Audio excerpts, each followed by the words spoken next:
So I wanted to talk to you a little bit about how you measure your progress.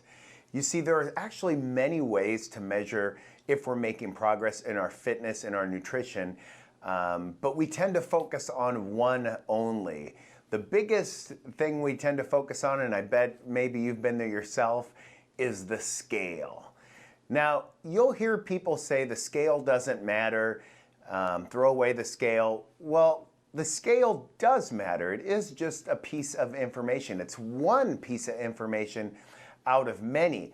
So I like to use the scale, but again, we get into problems, I think, when we put too much focus on just one measurement of progress. So let's talk about the other indicators of progress. So scale weight is one, but then we also have how you feel. If you feel good after changing some things about your lifestyle, that's an indicator of progress. You may also find that your clothes fit better.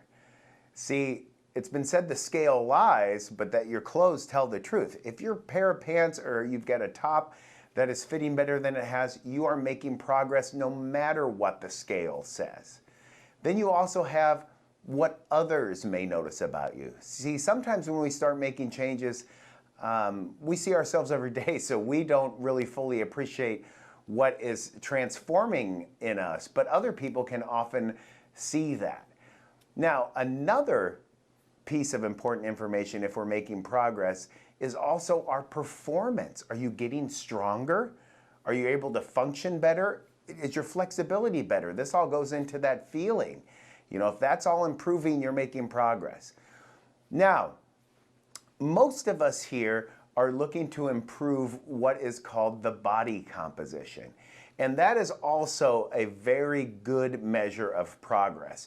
And when we measure body composition, really what we're looking for is the ratio of fat to lean mass. So fat, how much fat we have in comparison to how much lean mass we have.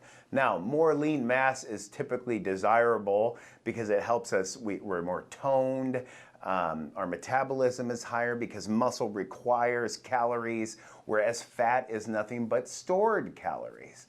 Now, how we choose to measure body composition has changed over the years. I mean, in the old days, we did things like the calipers, everyone likes getting pinched, girth measurements as well. But you see, I found those methods weren't that great. See, whereas using the old calipers is a tried and true method of body composition, it really leaves room for a lot of user error. So while it can be a very valid test of body composition, it's not really that reliable or repeatable from tester to tester. I may test you with skin folds and get one measurement. One of my staff may measure you and get something radically different. So what we've really settled on to measure our body composition is the InBody, which you see right here, our good friend InBody. Now what it does is it uses a method called bioelectrical impedance analysis. So virtually it sends, it sends electronic current through your hands and feet on these pads and on the hand sensors, and different body tissues conduct electricity different. So based on the rate of conductivity, it makes an estimate on your body composition. Now, it's important to note that it is an estimate. Now, there is no real 100% accurate way of measuring body composition. I mean, underwater weighing is kind of the gold standard. It's just not very practical. We don't have a lot of facilities to use underwater weighing. So the InBody, what we like about it is it's non-invasive. You no more getting pinched and pulling your shirt up in front of other people.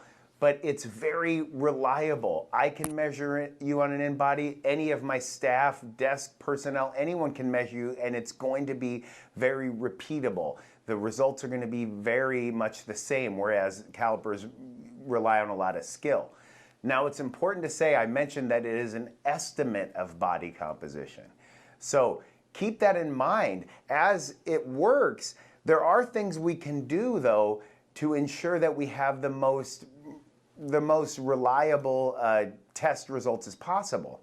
Hydration levels have something to do with it as well. So staying hydrated about the same amount every day can help us get a more reliable test. Getting your scans done at the same time of the day can also help us get more reliable results.